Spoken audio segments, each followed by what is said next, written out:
This evening, first up, refund relief for parents. The government makes good on its promise. CSEC and CAPE fees are being refunded starting next week. What you need to know to claim your cash. Plus, murder or misstep. A shocking twist in the death of a young businessman. A post-mortem shows blunt force trauma, not bullets, raising new questions about police conduct. Also, justice on the brink. Frustration builds in the Kenesha Vaughn case as delays mount. Will the murder charge against her accused killer be dropped before the trial even begins? Meanwhile, remanded after a fatal hit-and-run. The man accused of killing 16-year-old Kimberley Jones is behind bars tonight as prosecutors prepare to file even more serious charges. And overseas, cross-channel crackdown. The UK and France strike a new deal to stop the surge of migrants crossing the English Channel. But will it hold? All this and more coming up on Headline News Update. Stay with us.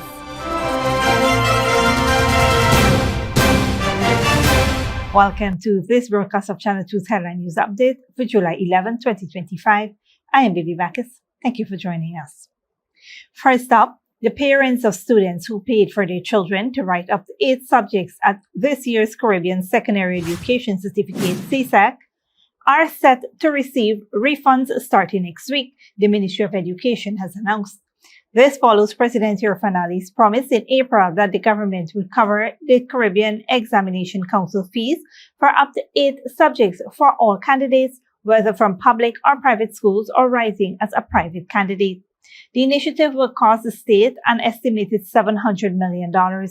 According to the ministry, all students who sat the 2025 CSEC and CAPE examinations during the May-June period are eligible for reimbursements, regardless of whether they received a subsidy. Refunds will be issued for a maximum of 8 subjects. To collect the refund, parents or guardians must present valid identifications such as national identification card or passports. In cases where they cannot collect in person, a third party can do so with proper authorization.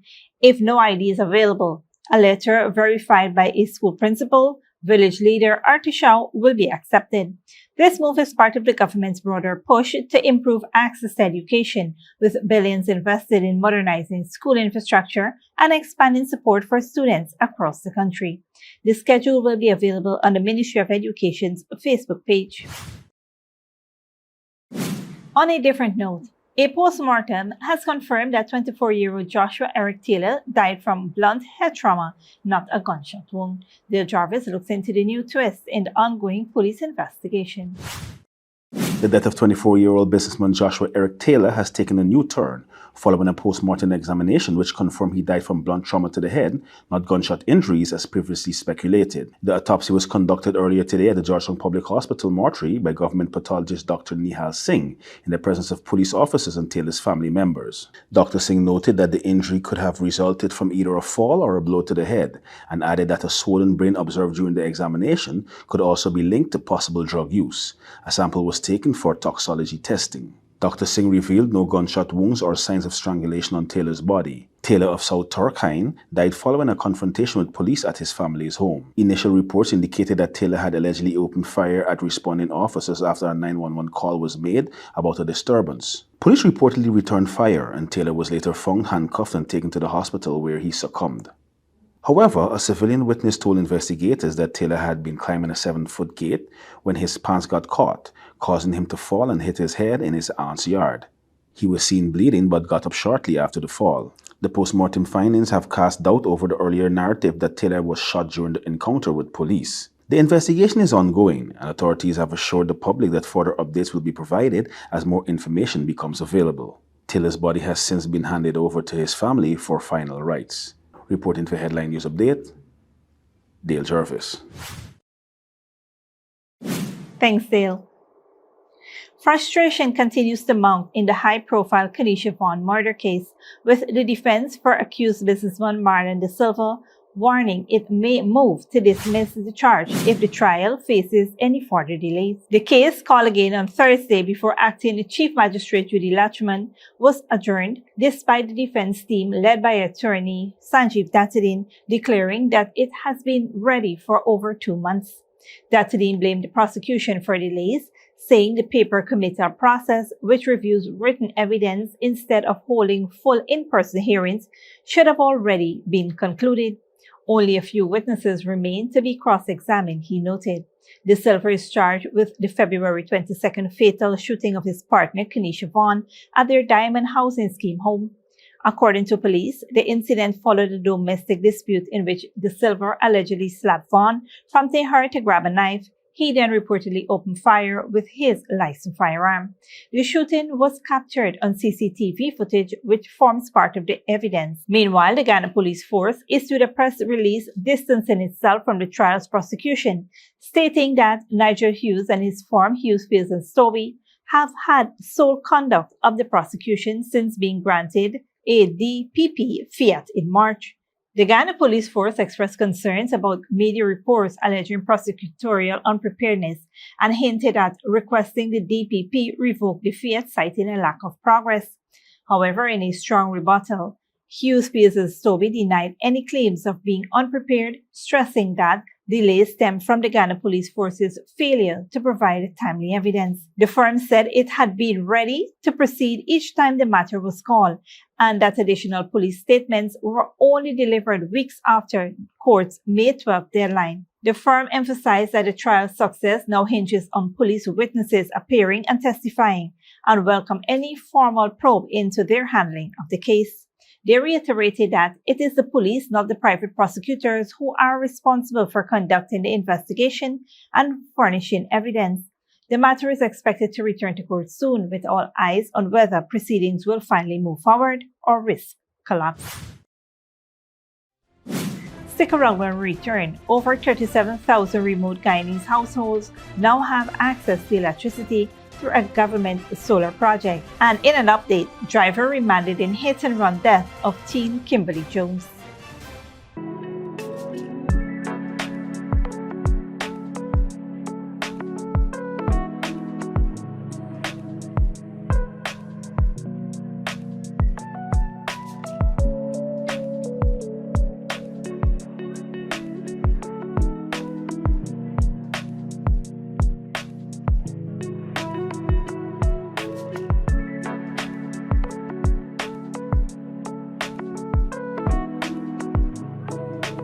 Vote for the PPPC. Now it's time to renew the mission, to stay the course. The People's Progressive Party Civic invites you to the 2025 Elections Campaign Launch on Sunday, July 13th at the Kitty Market Square, Georgetown, starting from 3 p.m. Be there to hear from President Dr. Mohammed Irfan Ali, General Secretary of the PPP Dr. Barrett Jaglio, and Prime Minister Brigadier Retired Mark Phillips, and others. Guyana is on the rise with massive achievements in education, housing to healthcare, infrastructure to innovation. As the most trusted political party, we are transforming Guyana for all. Let us rally for the People's Progressive Party Civic 2025 Elections Campaign Launch, Sunday, July 13th at the Kitty Market Square in Georgetown, starting from 3 p.m. Vote PPPC. Forward together for a better Guyana.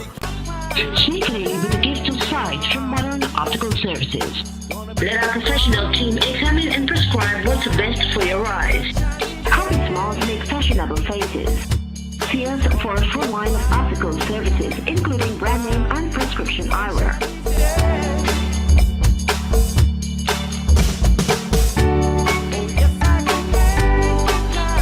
Modern Optical Services, 316 Mill Street, Georgetown. Telephone 226-1082. Good girl forget things. What's the problem, Granny? I want money for borrow for those surgery. I was dancing and I fall and fracture my hip. If you need some quick money, you should check Lender's Jewelry and Pawn Shop. Lender's Jewelry and Pawn Shop, lot 238 South Road Border, Georgetown. Get jewelry made to order in just 72 hours. We also accept vehicles. Lender's, best rates, longest payback period. Boys, I get through. Plus, I could dance again. Lender's Jewelry and Pawn Shop. Welcome back. In an update to a story we reported on yesterday, Paul Mahabal, the man accused of fatally striking 16-year-old Kimberley Jones in a hit-and-run accident, has been remanded to prison on 2 traffic-related charges. The 32-year-old Montrose East Coast Demerara resident appeared before Magistrate Michelle Matthias at the Welledad Magistrates Court today, where he was charged with failing to stop after an accident and failing to render assistance. He pleaded not guilty to both charges, despite arguments from his attorney, Camille DeSantos, that the charges were minor and bail should be granted. Police prosecutor Sergeant Garfield Edwards strongly objected. Edwards revealed that Mahabal drove past 2 police stations before being caught at a roadblock and is now considered a flight risk. He also indicated that a more serious charge causing death by dangerous driving will be filed once the autopsy report is officially submitted. The matter has been transferred to the Fort Wellington Magistrates Court and is scheduled to be heard again on July 16th. Kimberley Jones, a recent CSEC graduate of Fort Wellington Secondary School, was killed Tuesday night while crossing the number 22 Village Public Road after leaving work. She was struck by Mahabal's car and thrown 74 feet away. The teen was taken to the Fort Wellington Hospital but was pronounced dead on arrival. Kimberley had just left her job at Big B's restaurant and was heading home. Her sister, Keola Doris, described the impact as severe and believes the driver was traveling at an excessive speed. The grieving sister said Kimberley was so young and all she wanted to do was to work for her own money. She noted that the family needs justice for her young sister's death. In other news, more than 37,000 households in Amerindian, Riverine, and remote communities across Guyana are now enjoying electricity for the first time, and this is thanks to the government's Solar Photovoltaic Home Energy Systems project. Initially relaunched in 2023 with a target of 30,000 households, the initiative has already exceeded expectations by over 7,000 homes, benefiting more than 140,000 people in over 245 communities. The solar energy systems are being distributed to villages accessible only by boat, where transporting fuel for generators is costly and logistically challenging. Each household receives a system equipped with a 160-watt solar panel, battery, LED lights, fans, and USB charging port. Funded through a $7.2 million credit agreement with India's Exim Bank and rooted in Guyana's low-carbon development strategy, the solar panel project was first introduced in 2012. Minister of Amerindian Affairs Pauline Sukhai and other officials have been overseeing the distribution of systems, with the Guyana Energy Agency confirming that an additional 7,000 units are being rolled out in 2025. The initiative not only brings modern comfort to remote communities, but also supports the UN Sustainable Development Goal aimed at providing access to affordable, reliable, and clean energy for all. Don't go away after the break. Nigeria has enough problems and can't take deportees, from US minister says, and what's in the one-in one-out migrant deal between the UK and France.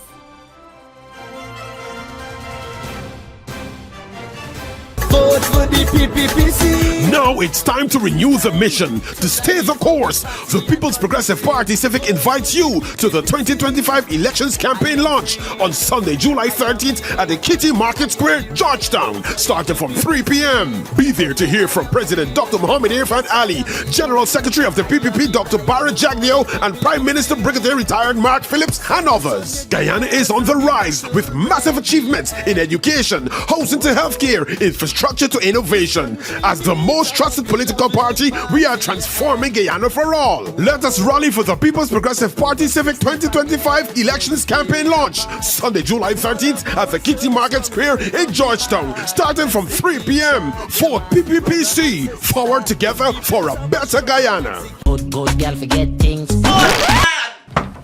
What's the problem, Granny? I want money for borrow for those surgery. I was dancing and I fall and fracture my hip. If you need some quick money, you should check Lender's Jewelry and Pawn Shop. Lender's Jewelry and Pawn Shop, Lot 238 South Road Border, Georgetown. Get jewelry made to order in just 72 hours. We also accept vehicles. Lenders, best rates, longest payback period. Boys, I get through. Plus, I could dance again. Lender's Jewelry and Pawn Shop. Sneakily with a gift of sight from Maron Optical Services. Let our professional team examine and prescribe what's best for your eyes. Current smiles make fashionable faces. See us for a full line of optical services, including brand name and prescription eyewear.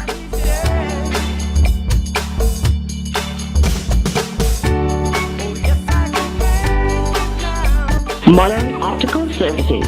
316 Mill Street, Georgetown. Telephone 226-1082. Welcome back. Now we take a look at what's happening in the region and around the world. Nigeria has formally rejected U.S. pressure to accept Venezuelan deportees or third country prisoners, Foreign Minister Yusuf Tugar confirmed. Quoting rap group Public Enemy, Tugar said Nigeria, with 230 million citizens, cannot shoulder additional burdens. His remarks follow U.S. visa restrictions on Nigerians and threats of tariffs for siding with BRIC. Despite U.S. denials of retaliatory motives, Tugar insisted Nigeria would not be coerced and prefer mutually beneficial economic deals instead. The United States and Brazil are heading towards a trade dispute after President Donald Trump threatened new tariffs of 50%. Brazilian officials are now weighing up how to respond, while protesters take to the streets against the U.S. Al Jazeera's Monique Yankee reports. Protesters in São Paulo burning the American flag, telling U.S. President Donald Trump to stop meddling in Brazilian affairs. Behind closed doors, President Luiz Inácio Lula da Silva met with aides, strategizing how to counter Trump's threat of 50% tariffs starting August 1st. We can appeal to the World Trade Organization, demand investigations, demand explanations. But above all, we have the reciprocity law. We'll try to negotiate, but if there's no deal, we'll match his 50%. Passed in April, Brazil's economic reciprocity law authorizes swift retaliation against foreign protectionism. But analysts warn that confronting Trump carries major risks. So we've seen what happened before between the US and China when a public spat between Xi Jinping and Trump. Unlike China, Brazil imports far more from the US than it exports, making it more vulnerable in a trade war. So why target Brazil, one of the few countries where the US has a trade surplus? Officials say the answer is political. In his letter announcing the tariffs, Trump accused Lula's government of persecuting former President Jair Bolsonaro, his ally, and demanded the witch hunt stop. Bolsonaro is on trial in Brazil's Supreme Court, accused of plotting a coup after losing the 2022 election. His son Eduardo has moved to the U.S., rallying conservative support. Lula's vice president says he's fueling Trump's move and harming Brazil from abroad. The Bolsonaro clan continues to work against Brazilian interests and its people. As the government weighs its response, businessmen and diplomats urge negotiation over escalation. Ambassador José Alfredo Graça Lima, an expert trade negotiator, says he's never seen anyone act like Trump. He's given no alternative for negotiation. We only have two choices. We can wait until August the 1st to see if Trump will make good on his promise, or make an offer which he can accept or not. We're in a difficult position, especially because Trump has made this more about Brazil's internal politics than about its commercial ties with the United States. The dispute is deepening Brazil's political divide. The right backs Trump and Bolsonaro, accusing Lula of weaponizing the courts. Lula's base insists the priority is democracy and defending Brazil's sovereignty. Monica Yanakiev, Al Jazeera, Rio de Janeiro. As U.S. President Donald Trump heads to Texas to tour the devastation left behind by flash floods, there are growing questions about whether his budget cuts made the disaster that much worse. Al Jazeera's Patty Kalhan reports. Flash floods, wildfires, hurricanes. Much of the world realizes the science, the facts. Across the globe, climate change is making all of these natural disasters worse, but not U.S. President Donald Trump. It's one of the great scams, but you know, the amazing thing is that nobody talks about it anymore. They're not talking about the Green New Deal anymore. They're not talking about environmental anymore. They're not talking about the oceans will rise by 1/16 of an inch over the next 400 years. In fact, his administration is not talking about climate change at all, ordering agencies to eliminate any mention of it. The U.S. government website dedicated to tracking all things climate taken offline. the National Climate Assessment, the definitive government report on the latest research, statistics, and forecasts about the impacts of global warming, canceled. The past 5 reports, scrubbed from the web. Scientists say this has real-world consequences. All of that makes American governments, businesses, and communities less able to easily access information on how climate is changing, what they can do about it. It's widely used by American businesses, by local governments, by farmers, insurance companies, educators. It's used by a broad swath of the public to understand and prepare for climate change. Grants to help communities prepare for climate change have been suspended, and cuts to the federal workforce are also having an impact. Both the National Weather Service and NOAA, the National Oceanic and Atmospheric Administration, are facing cuts to staff. The National Weather Service has cut 600 out of around 4,900 jobs, and a proposal would see NOAA cut around 17% of its staff. That means in some places, weather balloons are no longer being launched. Those collect daily information to forecast the weather. For more than 40 years, the U.S. military has provided information from satellites that collect information on the atmosphere and oceans. The Pentagon announced that data will no longer be available to scientists worldwide at the end of July. And President Trump's budget proposal for 2026 seeks to zero out all funding focused on climate change. That could take the Mauna Loa Observatory in Hawaii offline. Since 1958, it has tracked the level of carbon dioxide in the atmosphere. Ralph Keeling says his definitive data could be lost to the world. The U.S. is kind of something like half of the global observing that's going on. So the loss of U.S. observing will be a blow to the whole world. But I think no country will pay a higher price than the U.S., both because of our loss in stature, but also because of the loss of capability to understand what's happening, not just globally, but also to the United States itself. All of that's on the chopping block. The United States, historically the country that has done the most to cause climate change, now planning to do very little to stop it. Patty Culhane, Al Jazeera, Washington. The United Kingdom and France have reached a new agreement aimed at preventing tens of thousands of migrants from crossing the English Channel from France in small boats following talks on Thursday. Al Jazeera's Melina Valesanovic reports. Wide smiles in Downing Street as Britain and France unveil a new migration deal. The two nations have hammered out an agreement they hope will deter people from crossing the narrow English Channel in small boats. For the very first time, migrants arriving via small boat will be detained and returned to France in short order.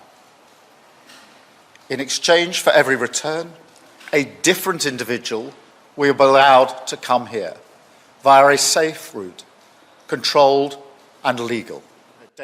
But the French president couldn't resist a swipe at Brexit when Britain left the European Union. Many people in your country thought that Brexit would make it possible to fight more effectively illegal immigration. But it's a fact since Brexit that the UK has no migratory agreement with the EU. The new plan is dubbed One In, One Out, and the pilot should start in the next few weeks. Well, after all the pomp and the ceremony, this is what the state visit was really about. A high-stakes migration deal agreed by the leaders of Britain and France. But whether it can really work is another question. To begin with, just 50 people would be exchanged each week. That's about 5% of people crossing weekly. Critics argue the numbers are too small to make a difference, especially when more than 37,000 people arrived by small boats in 2024 alone. And there are concerns from other European nations, Spain and Greece, often first ports of entry, who worry that under EU rules, France could simply send Britain's returnees onto them. For Lord Dubs, though, himself a child refugee who fled the Nazis, the deal misses a crucial point. I think we have to be clear that these are individuals who've come as victims of terrible persecution, war, torture and so on, and people who are looking for safety. And I think we should be sensitive to their wish to find safety, and I think we should be generous and humane in our approach. Thank you very much indeed. But Keir Starmer has made cutting migration an election pledge, and he's facing pressure from the Anti-Immigration Reform UK party, which is riding high in the polls. Milena Veselinovic, Al Jazeera, London.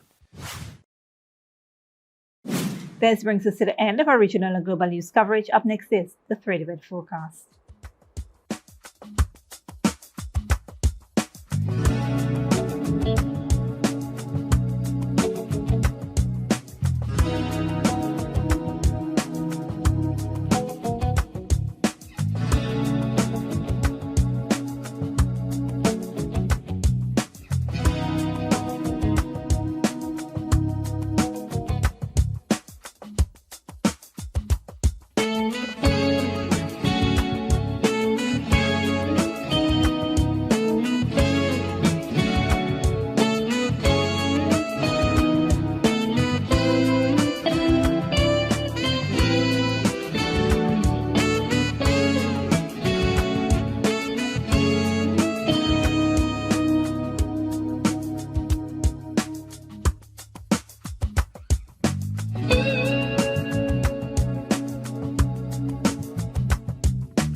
And that's it to be 2 Headline News for this Friday evening. As we take our leave, we invite you to follow us on Facebook and YouTube. We will be off for the weekend, but you can tune in on Monday at 7 p.m. for more news. Until then, please take care of yourselves and each other and do have a wonderful weekend.